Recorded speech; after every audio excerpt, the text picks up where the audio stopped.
And now, another Hotch Potch feature film.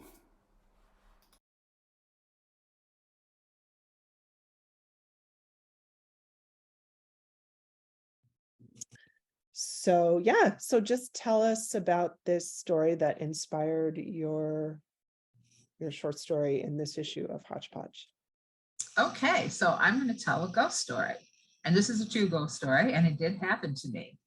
So back in the 80s, I was living and working in advertising in Chicago, and I was the landlady of a two-flat, and I lived upstairs, and my tenant Penny lived downstairs.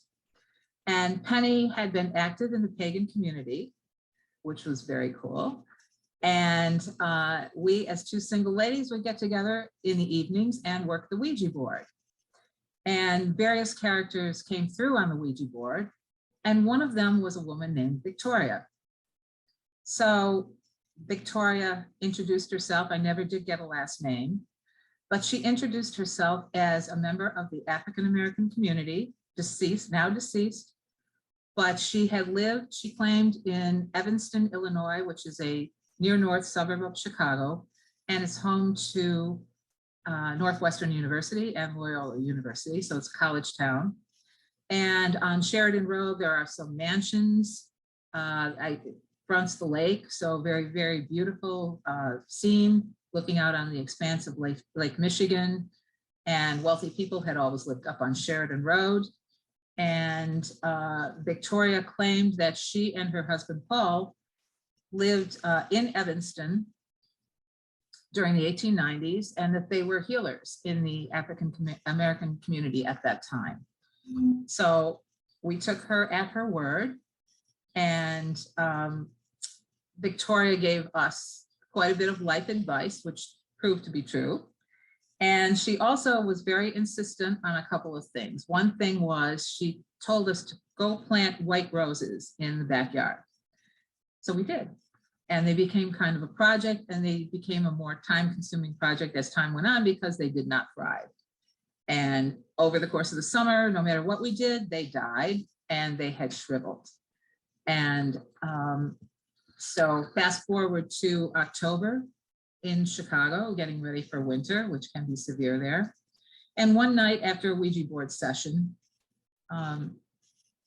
Penny and I went outside, and it was one of those warm nights in mid-October where the wind is high, the moon is full, the trees are swaying, and you feel like anything could happen because it's like that warm wind of change that blows new things into your life. And we were out there looking for signs that another character on the Ouija board had told us to look for.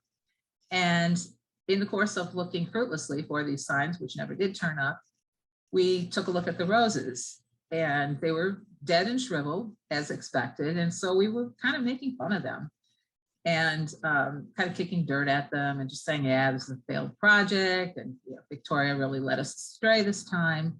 This is not going to turn out. So we went back in the house after failing to find the sign that we were supposed to look for. And the next morning, I made my way to the garage, and Penny had left a note on my windshield. She had left for work long before I did. And her note said, "Look in the garden, one white rose is in bloom." So I went out there and looked, and one perfect white rose had bloomed out of this dead rose bush. And it was gorgeous. It had not been a bud the night before. There had been no sign of any bloom, but it was there in full bloom, perfect, fragrant, and lovely. And there it is. That was the sign from Victoria. So when you read the edition of our Hotch Potch edition, and you look for the story Mojo Hand, you will find Paul and Victoria in there, and you will find the white roses as well. Should I tell about the cat? I'll tell about the cat anyway. So the other story that's connected with this. Oh, I'm sorry. I messed up.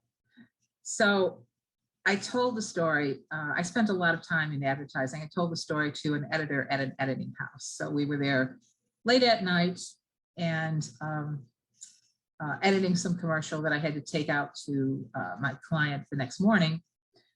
And I told him the story of Paul and Victoria, and I told him about the white rose, and he kind of gave me a funny look, and he said, "Do you know anything about the history of Evanston?" I said, "No." And he said, "Did you know that in the 1890s, Evanston was the rose growing capital of the world?" He said there were greenhouses all over the place. So he thought it was a little bit odd that Victoria had insisted on roses and white roses. Now about the cat. So there's another story connected with this, and you will not find a cat in the story, but I'll tell it to you anyway. So Penny had a lot of cats, and one of them was a black cat, a very beautiful black cat that she had as a rescue. It was a very shy cat, and he never liked to go outside.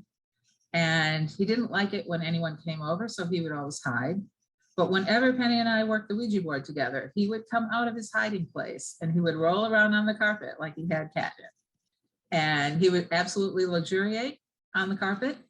And she said, "Whoa, this cat is acting very unlike this cat." And Victoria was very affectionate to the cat and said she had one, a black cat just like him. And she said that her cat's name was Figaro, and that's what she was going to call Penny's cat. And I forget what his real name was. But for the time we were working the board and Victoria was on the board, his name was Figaro. Well, one day her black cat turned up missing, and Penny was beside herself because the cat never went outside. He was a very timid cat and probably wouldn't survive very long on the outside. And so we looked all over for this cat, and he was just nowhere around. We asked kids, we offered a reward, nobody had him. In the meanwhile, Victoria kept saying she had him and he was safe, she was taking care of him, and that we should go ask a neighbor about this cat. And we said, "What neighbor?" Because it was an urban environment. There were neighbors all over the place. And she said, "Angry man, angry man." So our next door neighbor was a young part of the gentrification movement in this Wrigleyville neighborhood. And one Saturday morning, he was working on his house, and Penny said, "Have you seen my cat?" And he said, "No, I have not." And she was very insistent and described his cat, and he didn't want to hear it. So he got very angry with her, and he said, "Listen, lady, I don't have your cat, and if I did, I would know it because I'm very allergic to cats and I can't stand being around them. But if I see him around, I'll let you know."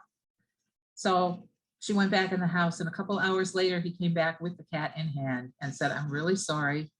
I opened the closet where I keep my 10-speed bike." And he said, "I haven't opened it in at least a week."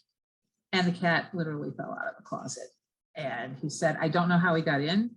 There was no outside window. There's no outside access. The cat would have had to have been in the house, and I'm sure he would have known it." And he said, "Here he is." So the cat fortunately made a full recovery. He seemed very well fed, and his coat was glossy as usual. And he wasn't the worse for wear. So she got a cat back, and Victoria said, "I told you I have him." And that's it. So that's the story of Paul and Victoria. Now go look in our upcoming Hotch Potch edition and read all the stories because they are absolutely fabulous. I read them all and they're wonderful. Lots of great writing in there and a lot of good stories. And I hope you enjoy it.